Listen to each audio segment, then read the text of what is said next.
Hello, good evening, or good morning, wherever you are. It's such a pleasure to be here and at least virtually know that so many of you have gathered today to celebrate this year's um, Christian Media Summit. It is a pleasure and an honor to address you and shed a little bit more light on what NGO Monitor, a Jerusalem based institute, is all about and what we are active on. We are in a celebratory mode despite the COVID pandemic and crisis, which has crippled our work of all of us globally, but nevertheless, in a celebratory mode over the deals of the century, the normalization agreements and peace treaties that are being signed in the last couple of months.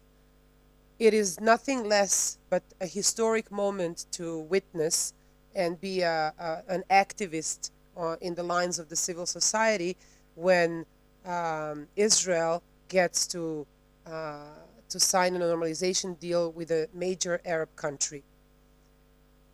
But there is still room for worry or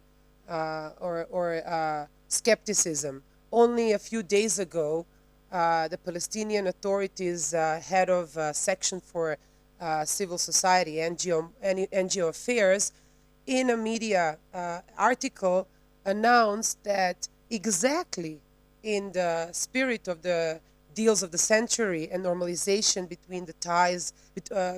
of ties between Israel and the Arab countries, Palestinian civil organizations should be weary and careful not to fall into that trap, not to betray, and I quote, the Palestinian narrative and cause. What does this mean? Basically, the Palestinian authorities calling their human rights and humanitarian NGOs, non-governmental organizations, not to sign any deals with donor governments, European, US, or any other, that are telling them a simple thing today. They're saying, if you want to promote human rights or be active in the field of the humanitarian aid, then you cannot have any ties with any terror elements. I guess we should pause for a second just to fathom, to try to understand the magnitude of this. Let me try to put this in a broader perspective. I'll take you a little bit over a year back to August 2019. A 17 years old Israeli girl, Rina Schnerb, went on a stroll in woods with her father and her brother. But instead of enjoying the nature and nice weather, well, nice, it was very warm, it was August in Israel, an explosive was detonated by a Palestinian terrorist cell, and her father and brother were wounded, but unfortunately, Rina was murdered. She was only 17. It was an incredibly sad event. All the media covered it. And only a few weeks later, the Israeli security forces announced that they arrested a 50 terrorist cell um, affiliated to the Popular Front of the Liberation of Palestine, an EU, US, Canada, and obviously Israel designated terror organization. At least 5 of these 50 terrorists were senior officials, financial directors, managing directors of major Palestinian human rights and humanitarian organizations. Most of these organizations enjoy very generous support, financial, but not only, by the EU, UN, other European governments, such as Germany, Belgium, Spain, and a multitude of church-based organizations such as Dan Church in Denmark, the Norwegian Church Aid Organization, the Diakonia, the Swedish one. Only between 2011 and 2019, according to my research institutes, NGO Monitor, where I work, records, only the European Union has transferred more than 37 million euros to 10 projects promoted by a handful of organizations with clear ties, reported ties to EU designated and US designated terror organizations.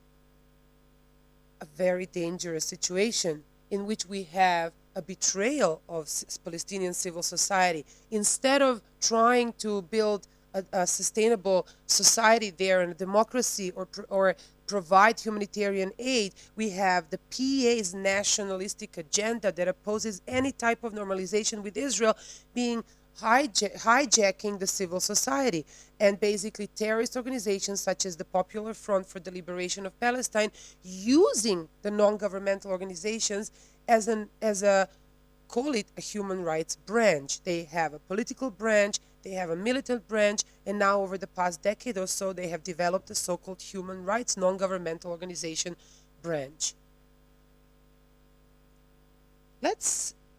Let's talk a little bit about whether the European governments, the European Union and other governments have at all reacted to this. I mean, this is not a new thing. We at NGO Monitor have been recording and documenting the ties between these NGOs, non-governmental organizations, and the terror organizations for over a decade now. And on so many occasions, we have publicly informed the European Union and governments. More often than not, the response from them was that there was no sufficient evidence and our claims were dismissed. Until this year. In July this year, the Dutch government froze its funding to one of these Palestinian organizations, the UAWC, Union of Agricultural Work Committees, because an internal investigation proved that Dutch taxpayer money went to salaries of the two of the terrorists who were in charge of murdering brutally Rina Schnerb. They followed with an announcement that there will be an independent investigation to see whether there was more room for more sanctions. This was a precedent because, as I said, until now, most of the governments would just simply dismiss charges of any connections between human rights and humanitarian groups and terror elements. A few months before, in May, after a very, very active public campaign by organizations such as ours and others, but also the elected officials, members of the European Parliament, in the meeting of the European Parliament's Foreign Affairs Committee, the European Union too announced that it will look into potential terror ties between Palestinian organizations that it funds and the EU designated terror organizations. We are still waiting for the results, but the mere readiness to look into this is praiseworthy. How is this even possible? Can it be that the Dutch government or the German government or the European Union do not have policies in place that should prevent this, that should make sure that these kind of things, these kind of abuse of the public funds do not happen? Actually, the policies are in place. The EU has long had very clear regulations and requirements of the grantee organizations not to engage with any type of incitement to violence, let alone be active or engaged in terror activities. In 2019, the EU even introduces a new requirement in its contracts with the non-governmental organizations, demanding them not to employ or even work with third-party organizations who have amongst their lines individuals who are on the EU list of EU terror list. Surrounding this new requirement, actually, the PA and the Palestinian non-governmental organizations, the civil society, they opened in a very, very aggressive campaign rejecting this new requirement and calling for the international community to revoke any type of funding conditionality, as they call it. Following this, and met a lot of pressure from the Palestinian society, the EU representative to West Bank and Gaza actually issues a clarification letter telling the Palestinian civil society they should not be too worried because there are no Palestinian individuals on the EU terror list. This means that you have a situation that 4 or 5 Palestinian organizations are listed as terror organizations, but no individuals are attached to them, which already implies that there is a major challenge in how European governments are implementing these policies that seemingly exist.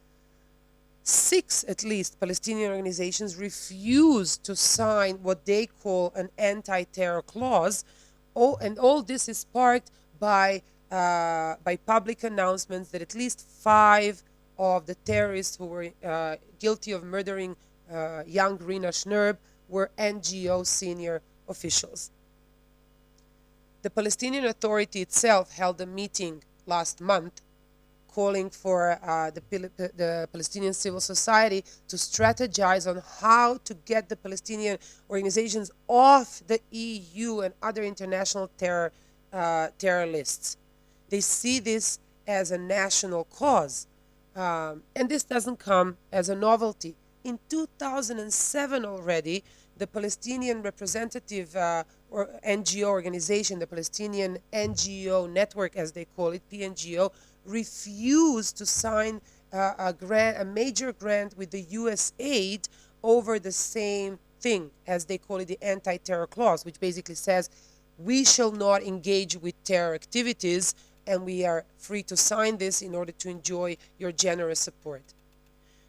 This is a very grave situation. The representative of the PEA in charge of the non-governmental organization sector that went public a few days ago on October the 12th and basically called for the Palestinian organizations not to succumb and not to sign any such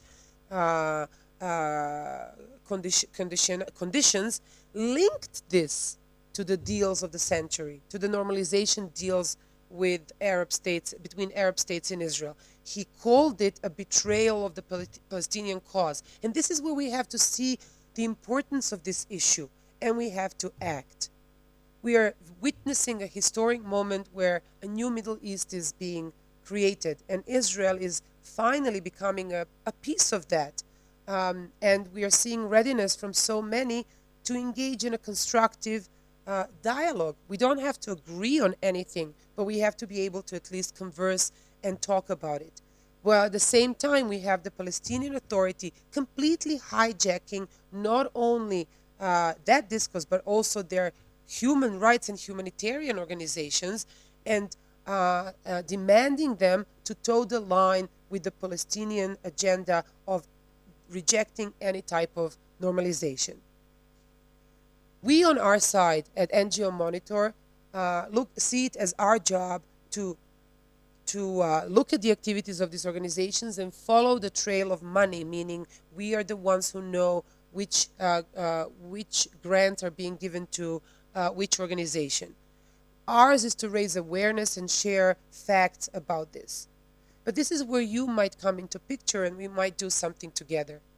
Because it is not ours to turn to your elected officials and to your governments. That would be yours, because your taxpayer money, your public funds are being used to support these organizations, and instead of promoting good and developing a sustainable society on the Palestinian side, they're used for violent and terrorist activities that reject any type of normalization with Israel. We would be happy to share more facts on our research, and hope that you would take it to your elected officials, to your media, to make sure that everyone knows that the trail of normalization and a new Middle East is not paved by violent narratives. Essentially, what are we talking about? We're not really asking of the Palestinian society anything that is not being asked by any of us. Do not reject violence, do not promote hate speech, do not ask for the murder of other people, do not hate Jews, do not promote anti-Semitism, do not reject normalization with Israel per se. We are ultimately asking of the Palestinian civil society to join the rest of the world, the rest of the civil society. And anyone who allows them anything less than that is actually betraying them and nothing else. I thank you very much for having me here and for joining us. This is so incredibly important to us to know that there is such an audience that is interested in our work, and we hope to be able to stay in touch with you virtually under the circumstances in pushing for the rest of the world to know what is actually going on here. Thank you very much.